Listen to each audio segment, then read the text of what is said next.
Hello everyone, welcome back to IAS Cafe. My name is Priyanka.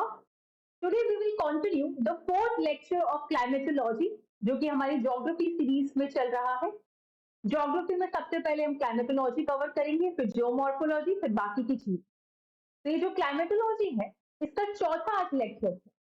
इसको आप directly अपने chapter 9 जो है एनसीईआरटी का उसके साथ कनेक्ट कर सकते हो, that is insolation and terrestrial radiation. जो भी लेक्चर्स हम यहाँ पे पढ़ेंगे, जो भी कॉन्सेप्ट हम यहाँ पे पढ़ेंगे, आपको बता दिया जाएगा कि आप एनसीईआरटी में किस तरह से इसको लिंक कर सकते हैं। Geography most of the resources जो है आपके पास एनसीईआरटी और कोई दूसरा सोर्स नहीं है। एनसीईआरटी पीवाईक्यू को आप भगवान मान लीजिए ज्योग्राफी के केस। तो हम यहाँ पे कॉन्सेप्ट क्लियर कर रहे हैं, आप उनको रिवाइज करें और एनसीईआरटी जो है उसको आप पढ़िए, आपका ज्योग्राफी जो है क्रिस्टल क्लियर हो जाएगा। तो चलिए हम शुरुआत करते हैं आज के हमारी पहली जो टॉपिक से, वो है सोलर रेडिएशन या फिर जो इंसोलेशन है वो क्या होता है। सबसे पहले तो आप रेडिएशन जो है उसको हम समझेंगे और फिर हम आते हैं इंसोलेशन के बारे में।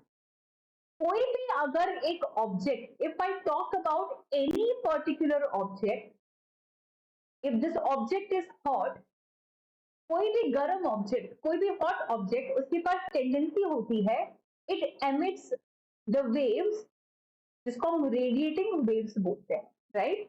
तो this hot object, these hot object have a tendency to emit the radiating waves. ठीक है, तो बेसिकली ये क्या करते हैं, रेडिएटिंग वेव्स जो है उसको एमिट करते हैं, जो कि एक तरह से मोड ऑफ हीट भी बोल सकते हो, हीट एनर्जी बोल सकते हो आप इसको।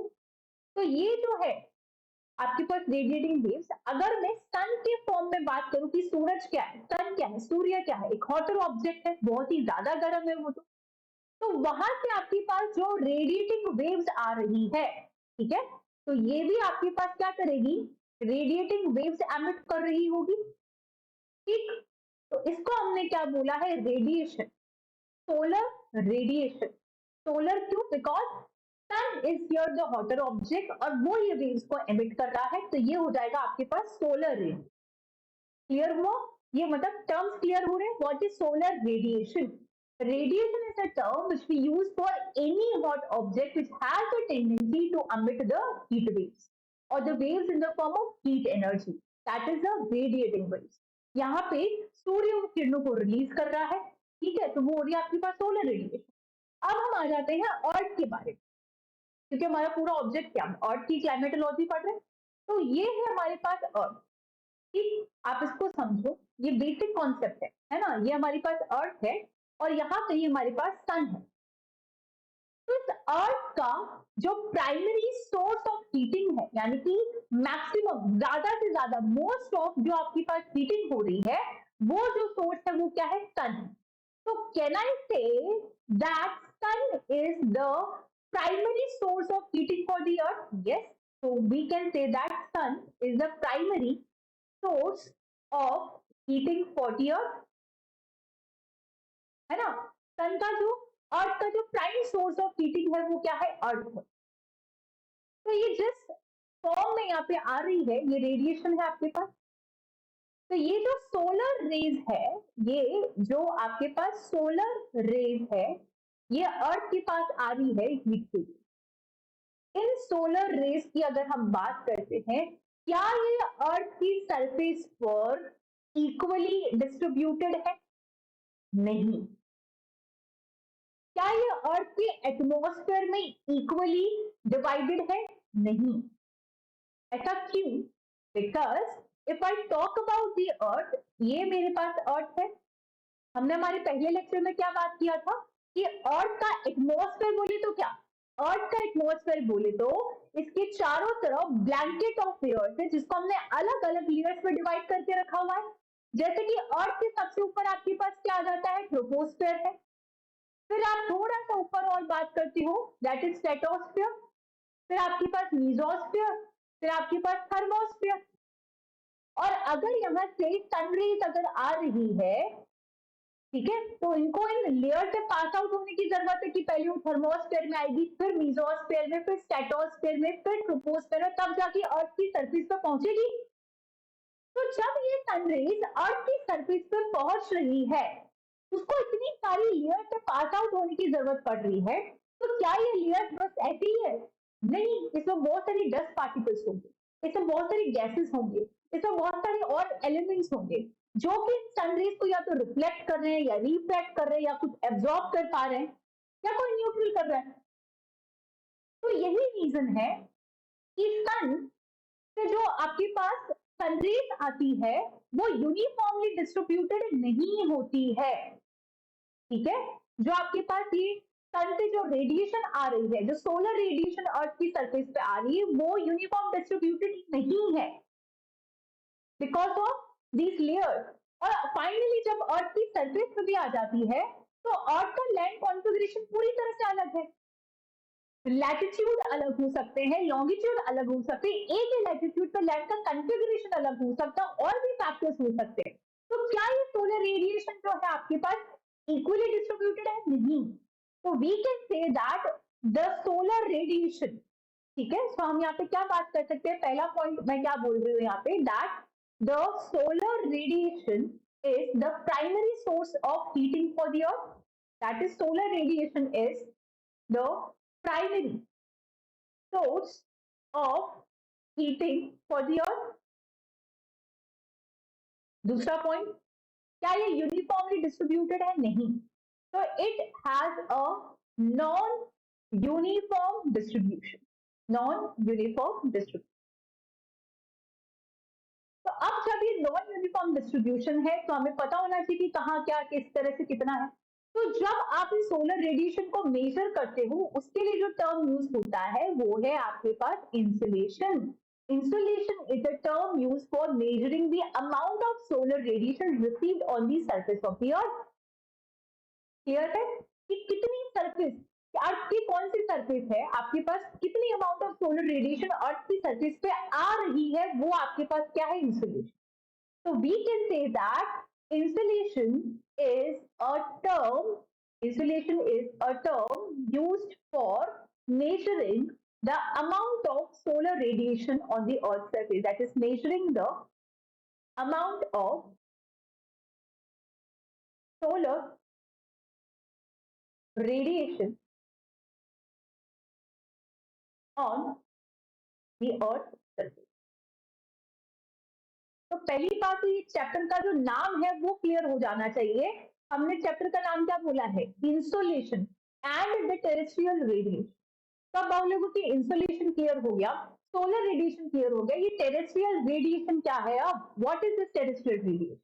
तो जब ये क्लियर हो गया, मैंने क्या बोला कि कोई भी हॉटर ऑब्जेक्ट जो है उसकी टेंडेंसी होती है to emit the radiative waves. तो व्हेन आई सेड कि sun is a hotter object और ये एक रेडिएटिंग वेव जो है एमिट कर रहा है जिसकी वजह से हमारी अर्थ की जो सरफेस है वो हीट हो रही है, and this sun is a primary source of heating for this earth. तो अर्थ भी तो गर्म होगी, तो अर्थ गर्म होगी तो वो भी तो रेडिएटिंग वेव एमिट करेगी। कंपैरेटिवली सन की ठंडी है लेकिन है तो हॉट ऑब्जेक्ट, गर्म तो हो रही है सन की वजह से।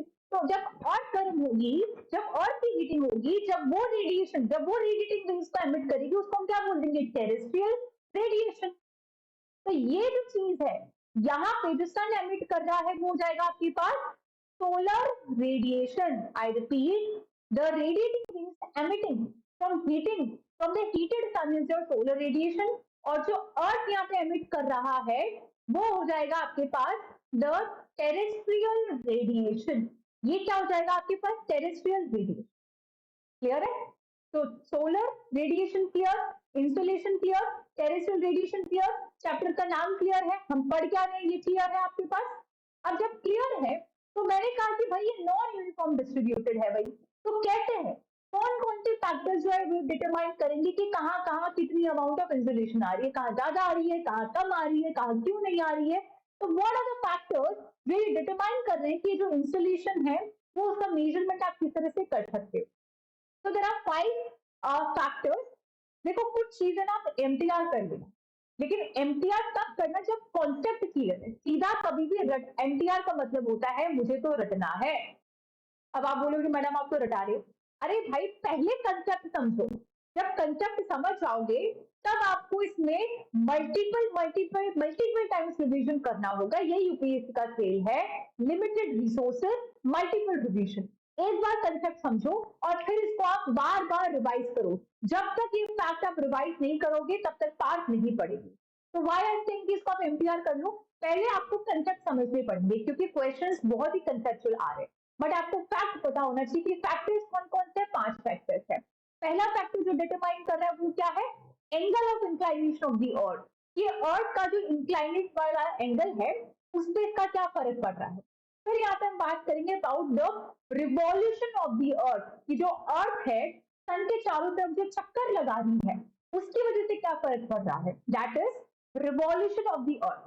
फिर हम पढ़ेंगे about the duration of the day and night, then will be talking about the configuration of the land, और फिर हम बात करेंगे about the altitude.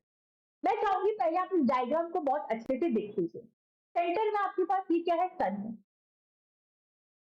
Focus on the diagram, और सन के चारों तरफ ये देखो अर्थ जो है वो घूम रही है। अर्थ क्या है आपके पास, घूम रही है। ध्यान से देखो अर्थ क्या है यहाँ पे आपके पास, घूम रही है।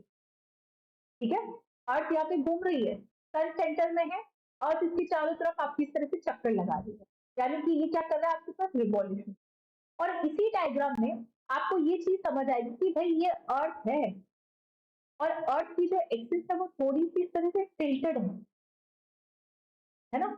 ये क्या कह रहे हैं आपके पास, ये देखो ये अर्थ की एक्सिस इस तरह से टिल्टेड है, ये थोड़ी सी यहाँ पे देखो ये टिल्टेड। ये देखो अर्थ की एक्सिस क्या है, ये थोड़ी सी टिल्टेड है, सीधी नहीं है ये, इट इज टिल्टेड। तो ये जो अर्थ की एक्सिस आपको थोड़ी सी टिल्टेड दिखेगी, इस चीज को आप समझो सबसे पहले।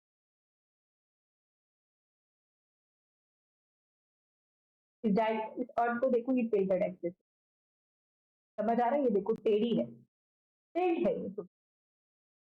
यहाँ पे देखो जैसे ही आपको समझ आएगा ये एक्सिस थोड़ी सी टिल्ट है।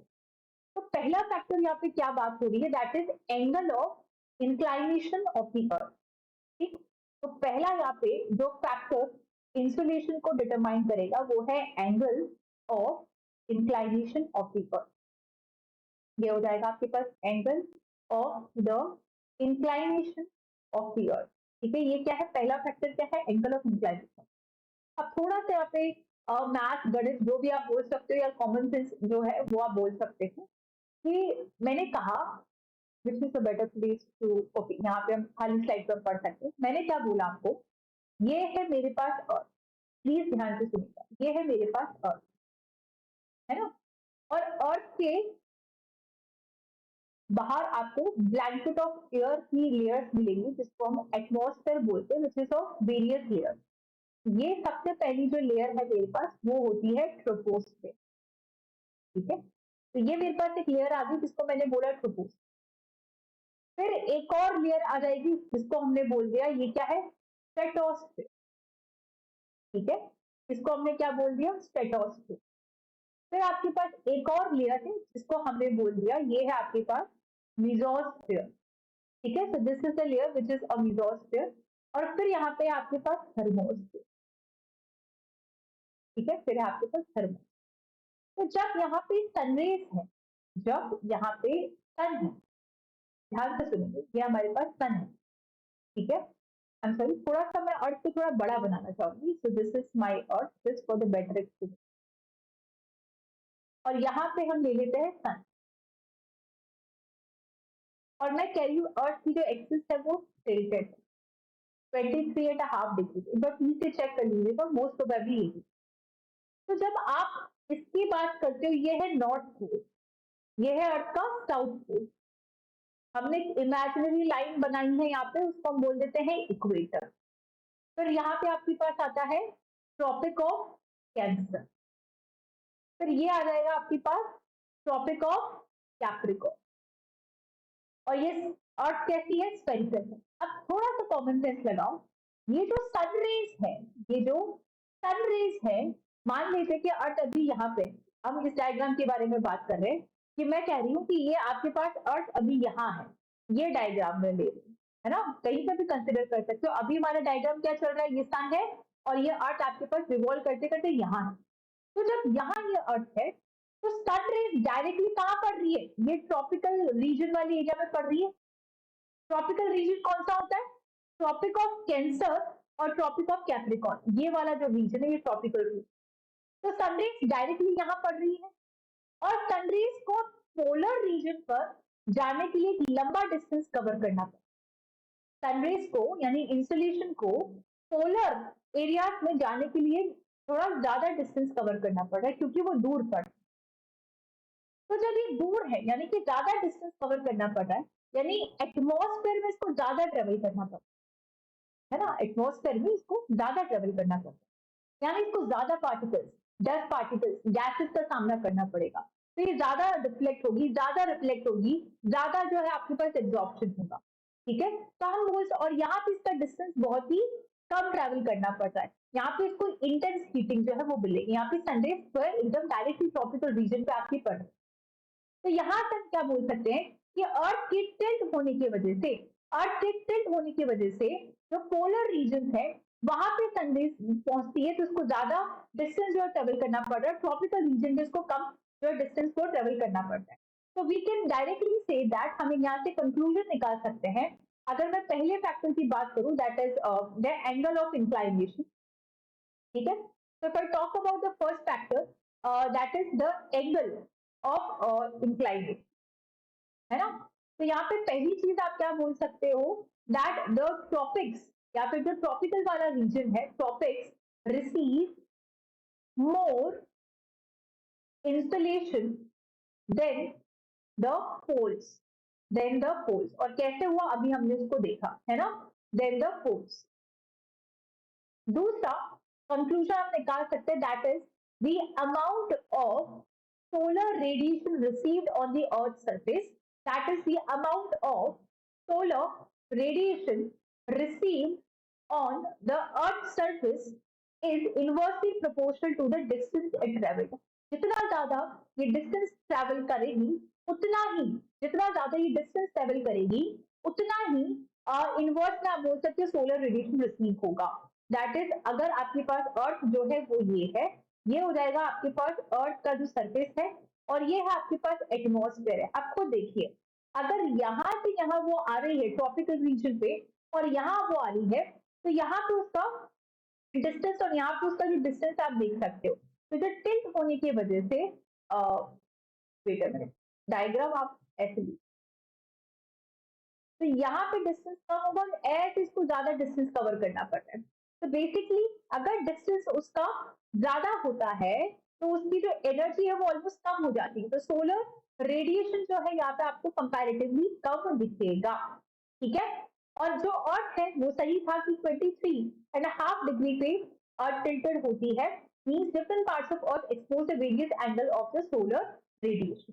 तो जब हम टिल्ट की बातें करते हैं उसमें ये हो जाता है कि अर्थ का जो टिल्ट होने की वजह से, ठीक है, ये अर्थ आपके पास जब टिल्ट होती है उसकी वजह से अलग अलग पार्ट को अलग अलग अमाउंट का सोलर रेडिएशन यहाँ पे देखने के लिए मिलता है। क्लियर है। अब हम आते हैं आपके पास जो सेकंड फैक्टर है उसके बारे में, that is revolution of the earth. दूसरा है आपके पास revolution of the earth. Second जो फैक्टर यहाँ पे हो जाएगा वो है आपके पास रिवॉल्यूशन ऑफ द अर्थ के बारे में। सेकंड फैक्टर यहाँ पे हो जाएगा रिवॉल्यूशन। देखो अर्थ जो है दो चीजें करती है, एक अर्थ कर रही है आपके पास रिवॉल्यूशन, ठीक है, अर्थ एक कर रही है रिवॉल्यूशन, और दूसरा काम कर रही है भाई अर्थ हमारी रोटेशन। एक रिवॉल्यूशन और रोटेशन। ध्यान से सुनो, जब मैं कह रही हूँ कोई भी स्फेरिकल बॉल है उसके सेंटर पे ये मेरे पास क्या है एक्सिस, उसके सेंटर पे मेरे पास क्या है एक्सिस।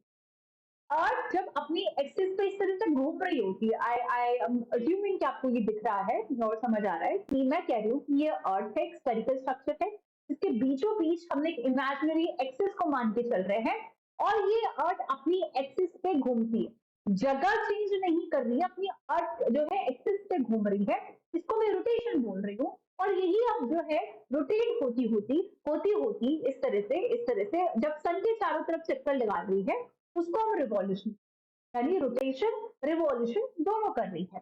अपनी एक्सिस पे घूम रही है, क्या है रोटेशन हो रहा है, सन के चारों तरफ घूम रही है, क्या है रिवॉल्यूशन हो रहा है। ठीक है, अर्थ अपनी एक्सिस पे घूम रही है यानी रोटेशन, और ये सन के चारों तरफ घूम रहा है यानी कि रिवॉल्यूशन। तब आप बोलोगे क्या रोटेशन की वजह से, यानी अर्थ जब अपने एक्सिस पे घूम रही है उसकी वजह से क्या कोई फर्क पड़ेगा? नहीं, वो सिर्फ दिन और रात का गेम चल रहा है। कैसे?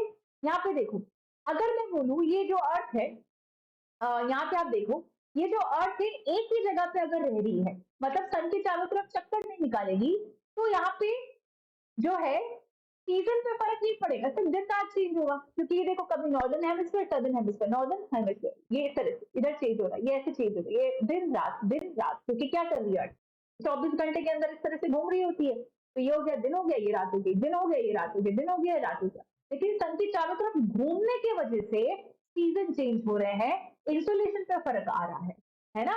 तो वो क्या होगा ना, उसकी वजह से हम यहाँ पे बोलेंगे कि भाई revolution is the factor, rotation नहीं है। प्रीलिम्स में पूछेगा कि भाई यहाँ पे इंसुलेशन के फैक्टर्स में क्या रोटेशन ऑफ द अर्थ है? नहीं है, नहीं है, नहीं है।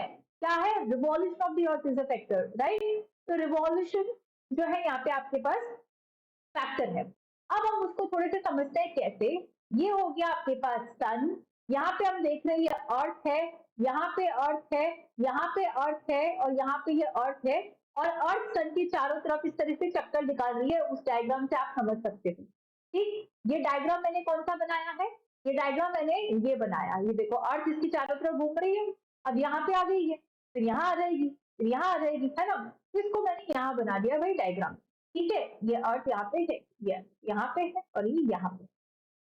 अर्थ का क्या होता है, आपके पास थोड़ा सा गड़बड़ हो गई, समझाने के लिए थोड़ा बड़ा बनाना पड़ेगा। ये हमारे पास अर्थ, फिर ये घूमती घूमती क्या हो गई, ये इस तरह से है, ठीक।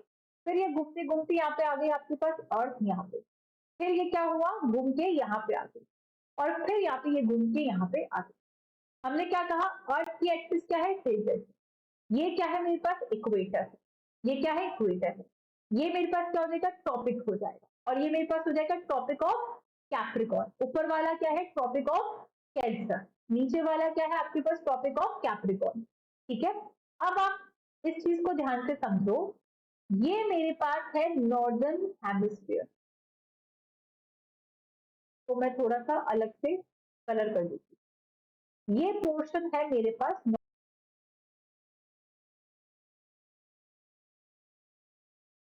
यहाँ पे क्या हो रहा है आपके पास, नॉर्दर्न हेमिस्फीयर।